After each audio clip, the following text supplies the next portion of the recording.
कमलनाथ ने बीजेपी पर विधायकों की सौदेबाजी का आरोप लगाया तो वहीं पर बीजेपी महासचिव कैलाश विजयवर्गीय ने आरोपों का जवाब दिया है। कहा कि कमलनाथ ने अपने कार्यकर्ताओं का अपमान किया है। विजयवर्गीय ने कहा कि दावा किया कि कांग्रेस के कई नेता और विधायक अभी भी बीजेपी के संपर्क में हैं और वो आना चाहते हैं बीजेपी में। कैलाश विजयवर्गीय के मुताबिक कांग्रेस के युवा नेताओं को अब उन पर भरोसा नहीं है। यही नहीं, विजयवर्गीय ने उन्हें मानसिक रूप से दिवालिया करार दिया।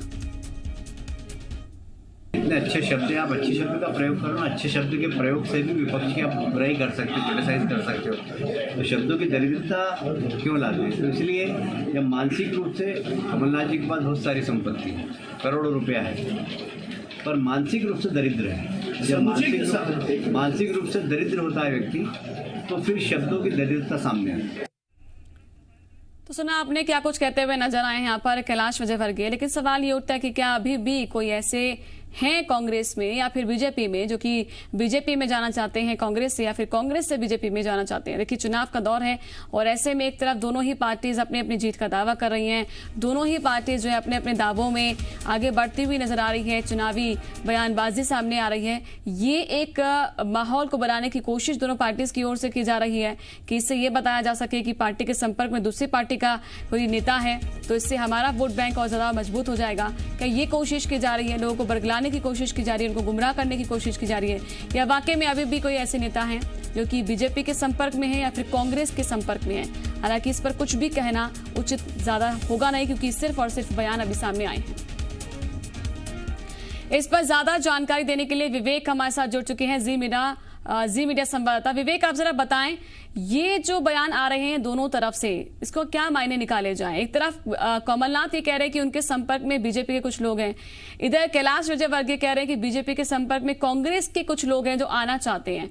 तो कौन सच बोल रहा है, कौन झूठ बोल रहा है, इसका आकलन कैसे हो? क्या ये सिर्फ उपचुनाव को देखते हुए चुनाव में माहौल बनाने की कोशिश है अपने अपने बयान के जरिए?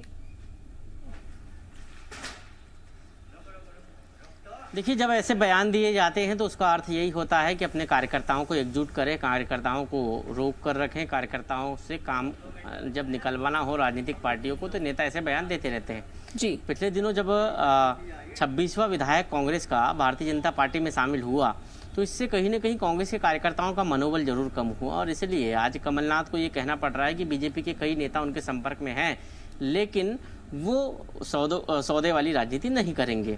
वहीं कैलाश विजयवर्गीय का ये कहना है कि कई कांग्रेस के नेता हमारे संपर्क में हैं, तो ये कहीं ना कहीं ये बता रहा है कि वो कांग्रेस के कॉन्फिडेंस को लूज करना चाहते हैं और इसलिए इस तरह की बयानबाजी कर रहे हैं। लेकिन बड़ा सवाल यही है कि जब प्रदेश में इतनी बड़ी संख्या में उपचुनाव हो रहे हैं, उसके बाद भी लगातार विधायकों के इस्तीफे जारी है और कल जिस तरह एक और विधायक ने इस्तीफा दिया और बीजेपी को अपना समर्थन दे दिया, बीजेपी में शामिल हो गए, तो ये कहीं ना कहीं कांग्रेस के लिए एक बड़ी कमजोर कड़ी है कि आखिर कांग्रेस के विधायक जो है ये 26वें विधायक थे जो पार्टी छोड़कर गए हैं।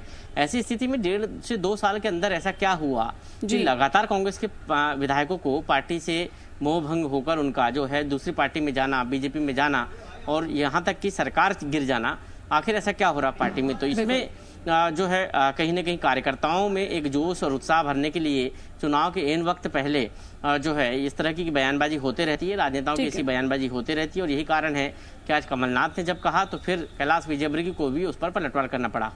शुक्रिया आपका जानकारी देने के लिए विवेक।